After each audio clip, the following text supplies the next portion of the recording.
so I wanted to mention that. So Your Excellencies, Executive Secretary Carlos Lopez, distinguished guests, ladies and gentlemen, welcome to this year's AERC Senior Policy Seminar on Capital Flight from Africa, and it's organized in partnership with UNECA. It's a real privilege for us to partner with UNECA, Carlos Lopez. So AERC Senior Policy Seminars are featured annually to bring together senior policymakers from around the continent and thought leaders to actually dialogue on a contemporary issue of policy interest. Participants actually are drawn from the highest echelon of economic policy making in Africa. So we had recent forums on senior policy seminar. One was on youth unemployment in Kigali, Rwanda, natural resource management in sub-Saharan Africa, in Dar es Salaam, and the global financial crisis and its implications for Africa in Lusaka.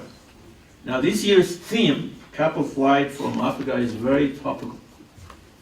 Billions of US dollars disappear without any trace from the continent every year.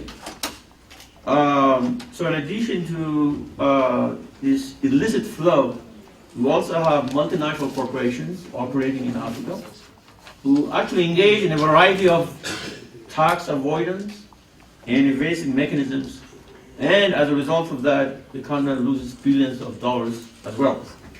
Now, senior policy makers assembled here today are at the center of decision making to mitigate capital flight from Africa. So this particular policies seminar makes it very clear that capital flight is actually more burdensome on Africa than other regions of the world. The reason being that the region that Africa has a staggering needs for economic development. So AERC and UNECA have partnered to put together this timely senior policy seminar on capital flight. We are leveraging, by the way, two sets of collaborative efforts. The AERC has a collaborative research program on capital flight. We have actually completed that, and it's going to be it's actually going to be in a publication forum. We are taking two outcomes from that project. One in the form of an overview of drivers and motives for capital flight from Africa, and the second one, it has to do with asset recovery, recovery of stolen assets. And then we have two institutional presentations, one led by UNECA and the other one by African Development Bank, because both of them do have a program on capital flight. And then we'll be ending with a policy roundtable, inclusive of senior policymakers and thought leaders. And I would like to point out that this is not just going to be presentation, it's not one-way street. We want to see very interactive dialogue and participation among senior policymakers. So one of the reasons that we actually use this forum for AERC is to bring forth what has been researched in the network to policymakers, and then also get their feedback in terms of going back and redesigning our research program. So I would like to see an outcome which is consistent with that here. As I mentioned, the part of the program of today is inspired by the capital flight research program that we have.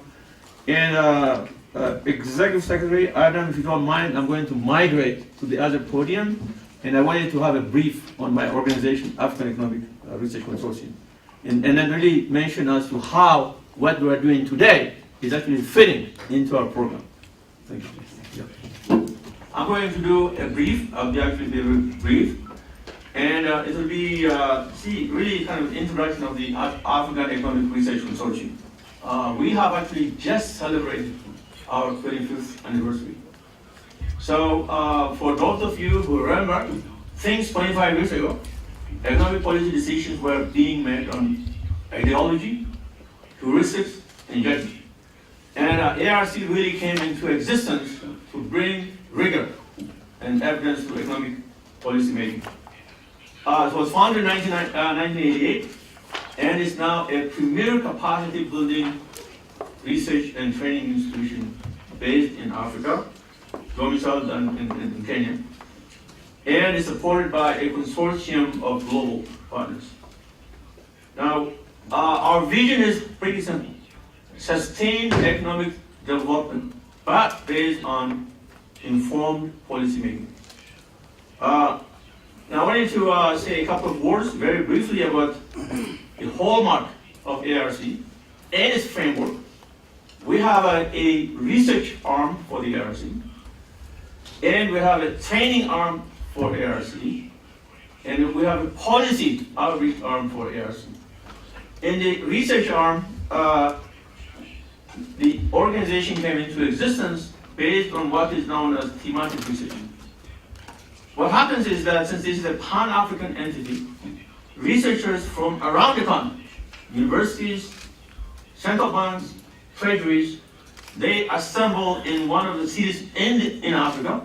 It could be in Arusha, Tanzania, it could be in Addis, and they assembled in 5 separate conference rooms. The reason is that we have 5 separate themes, like poverty and income distribution, macroeconomic policies, and so on. So what goes on in each of these rooms is fascinating. Basically, they review each other. You have a peer review mechanism. And this peer review itself is monitored by resource-based persons from around the globe. In fact, that's how I got involved with the AERC. So what AERC has done over the years is take this thematic research to the next level called collaborative research. What that means is that researchers who have been nurtured through this program and resource people and thought leaders from around the globe and others collaborate on big issues that could not be done by one individual. So issues of food security, climate change, and so on. And then over time, a collaborative model for research end up inspiring collaborative training programs. So we have now universities around the continent collaborating on master's programs in economics, PhD programs in economics, and also master's programs in agricultural economics. The collaboration is in the form of universities collaborating on joint curriculum development, joint enforcement of standards, and also joint offerings of electives. So what I'll do in the next couple of minutes is talk about how research actually meets policy in the AERC network, which is very relevant for today's senior policy. So AERC has built up a vast network, a huge network. In fact, part of the problem I'm facing, I'm relatively new executive director of AERC, is that the organization has become pretty complex. So research guys do not know what's going on in training, and training guys do not know what's going on in research. So we are actually changing that, and we have actually just created a very powerful alumni organization, which will be a unified voice for African development. So the network is just a picture of the network. And how research meets policy is really what I said earlier. In this kind of setup, we have senior policy makers being exposed to collaborative research that I mentioned earlier, so that may help them improve or inform them better in what they're doing. And then also, as a result of that, researchers, in turn, being guided by policymakers.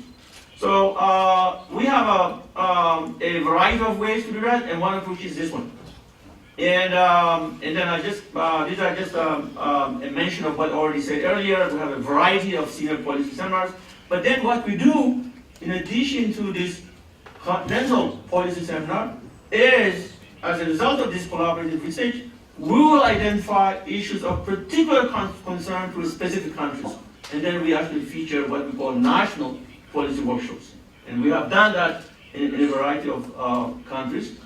And then we have what we call this biannual research workshop, which is really one of the flagship activities of the AERC, where we have this peer review and then plenary conferences conducted by thought leaders from around the globe.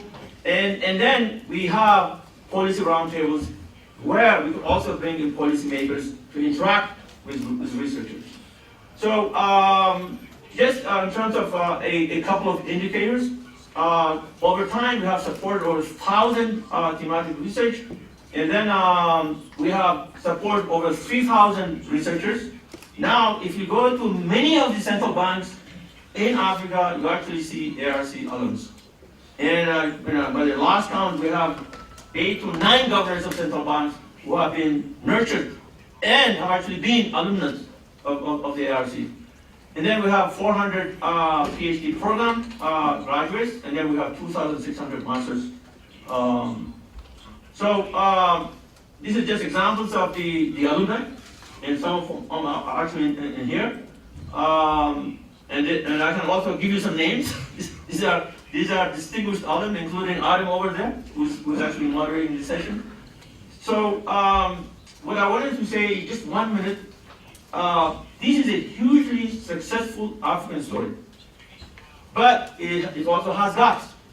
And we are going to bridge those gaps to actually take this organization to the next level of excellence. And without looking at the slides, the areas that we're going to engage in for the next 5-year plan is to have more enhanced engagement with ARC in the private sector, have technology integration, all of these ARC's operations, including blended learning, and also in terms of efficiency. And we'll be Africanizing. We are going to have enhanced African stakeholdership of the ARC.